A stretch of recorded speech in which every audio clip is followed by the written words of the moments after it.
वैसे तो कई प्लेयर्स का पीक फॉर्म आया और गया, लेकिन बात जब विराट कोहली के पीक फॉर्म की आती है तब बात कुछ और ही होती है। 2016 से लेकर 2018 तक क्रिकेट का एक ऐसा फेज था जहां सिर्फ एक ही नाम हर पिच पे गूंजता था, चाहे व्हाइट बॉल हो, रेड बॉल हो या फिर आईपीएल हो। हर फॉर्मेट में विराट का सिर्फ एक ही काम था, रन्स बनाना। विराट कोहली अपने प्राइम एरा में ऐसी कंसिस्टेंसी के साथ रन बनाते थे, मानो ऐसा लगता था जैसे विराट कोहली कोई वीडियो गेम खेल रहे हों। Beautiful hands, beautiful wrists, beautiful batsman. Virat Kohli के प्राइम एरा को टक्कर देने के लिए 2-3 प्लेयर्स लगेंगे, वो भी अपने पीक फॉर्म के साथ, क्योंकि इस डिकेड में कोई ऐसा प्लेयर तो पैदा नहीं हुआ है जो अकेला विराट कोहली के प्राइम एरा की बराबरी कर सके।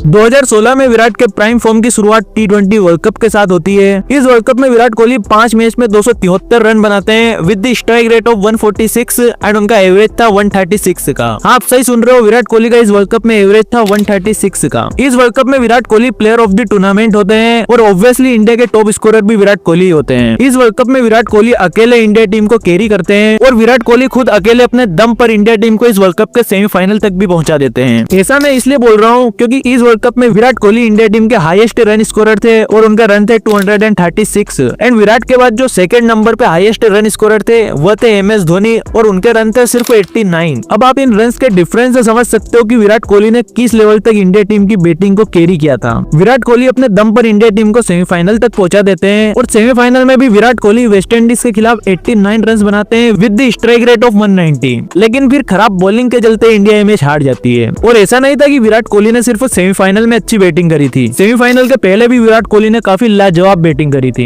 इंडिया वर्सेस पाकिस्तान के ग्रुप स्टेज वाले मैच में विराट कोहली ने एक 55 रन की एक अनबिलीवेबल नॉक खेली थी और अपने दम पर इंडिया को ये मैच जिताया था। एंड देन इसके बाद ही फिर ऑस्ट्रेलिया के खिलाफ विराट कोहली अपने करियर की एक ऐसी इनिंग खेल देते हैं जिसको ना तो अभी तक कोई भुला पाया है और ना ही भुला पाएगा। और इस इनिंग के बाद ही विराट कोहली को चेस मास्टर का दर्जा भी दिया गया था। तो मैच होता है इंडिया और ऑस्ट्रेलिया का और इंडिया के लिए करो या मरो वाला मैच होता है। इंडिया को अगर आगे चलकर सेमीफाइनल खेलना था तो कुछ भी करके ये मैच जितना ही था। ऑस्ट्रेलिया इस मैच में पहले बैटिंग करती है और 160 रन बनाती है। देन फिर इंडिया ये टारगेट चेस करने आती है और अपने 7 ओवर में 3 विकेट गवा देती है और उनका स्कोर होता है सिर्फ 49 का। यानी इस टाइम तक इंडिया पूरे दबाव में थी, लेकिन फिर विराट कोहली यहाँ पे अपने करियर की 82 रन की आइकॉनिक इनिंग खेल जाते हैं और इंडिया को ये मैच 5 बॉल पहले ही जिता देते हैं। इस वर्ल्ड कप में इंडिया ने 3 मैच जीते थे और उनमें से 2 मैच में मैन ऑफ द मैच थे विराट कोहली। और अगर इंडिया सेमीफाइनल भी जीत जाती तो उसमें भी man of the match Virat Kohli को ही मिलता। अब इन स्टेट्स से आप समझ सकते हो कि विराट कोहली ने किस प्रकार से उस वर्ल्ड कप में डोमिनेट किया था। इसके बाद फिर विराट कोहली आईपीएल खेलते हैं और इस आईपीएल में विराट कोहली 16 मैचों में 973 रन बनाते हैं with the strike rate of 152 and उनका एवरेज था 81 का। इस सीजन में विराट कोहली 4 सेंचुरीज जड़ते हैं and 7 half centuries. Virat Kohli इस बार आरसीबी को सिंगल हैंडली कैरी करते हैं और अपने दम पर आरसीबी को फाइनल तक पहुंचा देते हैं। और इस सीजन में पंजाब के खिलाफ विराट की 113 रन की पारी को कोई कैसे ही भूल सकता है। विराट कोहली 15 ओवर के इस मैच में अकेले 113 रन बना देते हैं डिस्पाइट उनके हाथ में 8 टाके लगे हुए थे। विराट कोहली ने अपने प्राइम एरा में ऐसे ऐसे रिकॉर्ड्स बनाए हैं जिनको कोई तोड़ना तो दूर उनकी बराबरी करने की भी नहीं सोच सकता। पहले तो T20 वर्ल्ड कप में विराट कोहली ने अनबिलीवेबल परफॉर्मेंस दी और उसके बाद फिर आईपीएल में। आज 9 साल हो चुके हैं लेकिन अभी तक कोई भी उनके रिकॉर्ड को छू भी नहीं पाया है। एक पल के लिए अगर हम T20 फॉर्मेट को छोड़ भी दें तो विराट कोहली ने टेस्ट और ओडीआई फॉर्मेट में भी बिल्कुल ऐसी ही लाजवाब परफॉर्मेंस दी थी। 2016 में विराट कोहली ने 10 ओडीआई मैच खेले थे जहाँ पर उन्होंने 739 रन बनाए थे with the average of 92 and 3 centuries मारी थी एंड 4 हाफ सेंचुरीज। और टेस्ट में विराट कोहली ने 4 सेंचुरीज बनाई थी और 3 डबल सेंचुरीज। 2016 का विराट कोहली का ओवरऑल स्टेट देखें आईपीएल को मिला के तो विराट कोहली ने इस साल में 11 सेंचुरीज मारी थी, 3 double centuries and 20 half century. 2016 में विराट कोहली ने क्रिकेट खेला नहीं था, डोमिनेट किया था।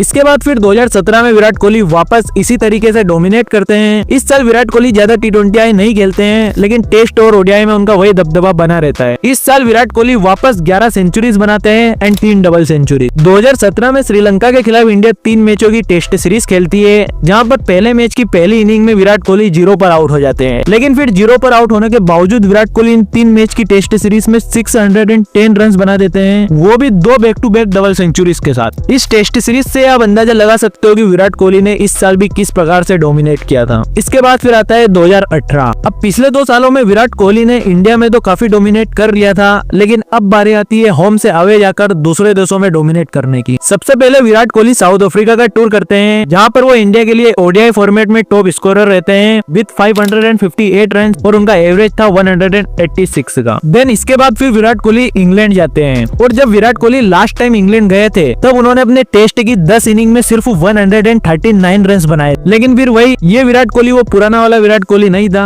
ये विराट कोहली एक अलग विराट कोहली था। इस बार विराट कोहली अपनी पहली इनिंग में 149 रन जड़ देते हैं, यानी पिछले टूर के ओवरऑल रन तो विराट कोहली इस बार अपनी पहली इनिंग में ही बना देते हैं। फिर विराट कोहली पूरी टेस्ट सीरीज में लगभग 600 के करीब रन बनाते हैं with the average of 59, and obviously वो इंडिया के टॉप स्कोरर भी रहते हैं। देन इसके बाद फिर विराट कोहली वेस्ट इंडीज और ऑस्ट्रेलिया जाते हैं, और वहां पर भी इसी प्रकार से अपनी डोमिनेंस कायम रखते हैं। इस साल वापस विराट कोहली 11 सेंचुरीज मारते हैं, एंड इस साल विराट कोहली पहले ऐसे प्लेयर बनते हैं जो ICC cricketer of the year, ICC ODI cricketer of the year and ICC test cricketer of the year, ये सारे अवार्ड एक साथ ही जीत जाते हैं। इन 3 सालों में विराट कोहली ने लगभग 10,000 के करीब रन बनाए, 50 से ज्यादा हाफ सेंचुरीज बनाई, और इन 3 सालों में विराट कोहली का एवरेज भी लगभग 75 से ज्यादा ही था। और विराट कोहली ने इन 3 सालों में 33 सेंचुरीज बनाई थी, यानी विराट कोहली ने सिर्फ इन 3 सालों में अपने करियर की लगभग आधी सेंचुरीज बना दी थी। विराट कोहली के इसी प्राइम एरा के चलते उन्हें चेस मास्टर और रन मशीन जैसे नाम दिए गए थे, और विराट कोहली के इन प्राइम ईयर्स में कई लेजेंड्स ने विराट कोहली को प्राइज भी किया। Beautiful batsman. बाकी गाइस, आप विराट कोहली के लिए क्या कहना चाहते हो कमेंट में जरूर बताना, और वीडियो अच्छी लगी हो तो लाइक करना एंड चैनल को सब्सक्राइब करना।